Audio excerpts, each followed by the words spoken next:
Ассаламу алейкум, аты жөнүм Эртай Искаков, жашым 33-тө, Зайыпошки коомдук бирикмесинин төрагасы, Сафари кыймылынын мүчөсү. Азыркы учурда мен талапкерлигимди коюп, жогорку кеңешке аттанып жаткан учурубуз. Бишкек шаарында Ленин бир мандаттуу округу боюнча шайлоо 28-майда болот. Ошол жерге биз азыр дагы талапкер болуп чыктык. Сиздерге кайрылып, сиздерден биз жардам сурап турган учурубуз.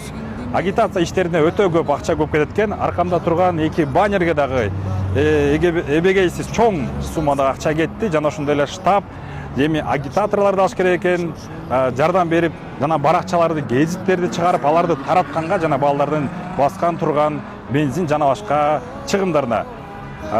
Бул дүйнөлүк практика экен. Шайлоого аттанганда талапкерлер элге, коомчулукка кайрылып, өздөрү дагы ушундай жардам сураса болот экен. Акча маселеси жагынан жардам берем деген жарандарыбызга кайрылабыз. Кыргызстан боюнча же ушул Бишкек шаары Ленин районунда РСК банкында кандидаттын атайын шотун ачканбыз. 12 90 52 78 90 08 093 бул Илбирстин имаратында Киев көчөсү 77-де жайгашкан. Ошол жакка саат 9-дан 4:30 чейин паспортуңуз менен барып, өзүңүздүн атыңыздан ыктыярдуу жардам же добровольное пожертвование деген назначение менен жардам берсеңиздер болот. Жана ошондой эле бизге чалыңыздар, жана кандай жардам бере аласыздар, биз дагы айтабыз. Жардамыңыздарга чоң рахмат. Барыңыздарга тынччылык, аманчылык болсун өлкөбүздө.